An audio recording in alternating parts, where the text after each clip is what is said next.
정권은 왜 망하는가? 정권이 망하는 이유. 이승만 정권은 3.15 부정선거로 이승만이 하야하고 정권이 망했습니다.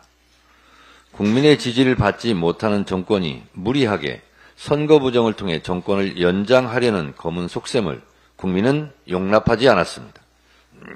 이승만 정권을 탄핵시킨 4.19 민주이념은 대한민국 헌법 정신이 되었고 불의한거한 민주주의 정신의 이정표가 되었습니다. 박정희 군부 독재 정권 또한 반민주적 정권이 등을 돌린 국민들의 반유신 정권 저항 운동을 긴급 조치 위반으로 공포 분위기를 조성하고 철권 통치를 하였으나 끝내 몰락했습니다. 관제 언론을 동원해 박정희를 우상화하고 경제 발전과 남북 대결 의식 반공 정책으로 국민들을 탄압하고 현혹했으나 끝내 실패했습니다. 박정희 1인 장기 집권 체계도 민심의 저항을 넘어서지 못했습니다. 5.18 광주 학살로 등장한 전두환 정권은 정권의 정통성 부재를 3S 정책으로 유혹하고 땡전 뉴스로 국민의 눈과 귀를 가리려 했으나 민주주의 압살과 인권 유린에 분노한 국민들의 저항으로 결국 6.29 선언을 할 수밖에 없었습니다. 박종철 열사 고문치사 사건과 은폐 조작이 폭로되면서 전두환 정권의 호언철폐 독재차도의 함성이 전국을 뒤엎었습니다. 대통령 직선제 개헌으로 오늘의 헌법이 탄생했습니다. 이게 나라냐며 1700만 국민 촛불로 박근혜 정권은 탄핵되었습니다. 세계 역사상 유례를 찾아볼 수 없는 질서 있는 명예혁명이었습니다.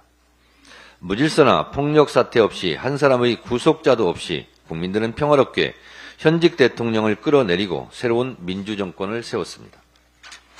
1894년 동학 농민혁명 이후 123년 만에 민중들의 손으로 정권을 교체한 최초의 사례가 박근혜 탄핵입니다. 이승만, 박정희, 전두환, 박근혜 정권이 망한 이유는 각각 다를 수 있지만 결국 민심을 얻지 못하고 민심이 등을 돌리면 관제 언론을 통한 혹세 무민도 부당한 공권력에 의한 무도한 탄압도 정권 연장의 도구가 되지 못한다는 공통점이 있습니다. 민심의 파도를 넘는 정권의 도구는 없었습니다.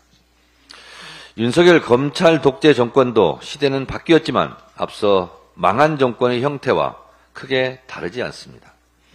정권 유지의 도구가 검찰과 언론이라고 생각한다면 그것은 거대한 착각입니다. 방통위를 통해 방송을 장악해 정권의 폭정을 눈가리고 혹세무민하려는 요량이라면 그것은 실패할 수밖에 없습니다. 언론 장악은 잠시 정권의 달콤한 유혹이겠지만 언론 통제, 방송 장악으로 정권 연장의 꿈을 실현한 정권은 없었습니다. 이것이 역사가 주는 교훈입니다. 야 5당 공동으로 김홍일 방통위원장 탄핵안이 발의되었습니다.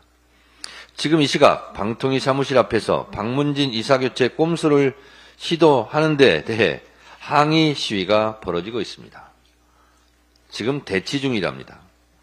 불법 편법으로 방통위가 유지될 수 없듯이 방송장악으로 정권이 유지될 수 없습니다.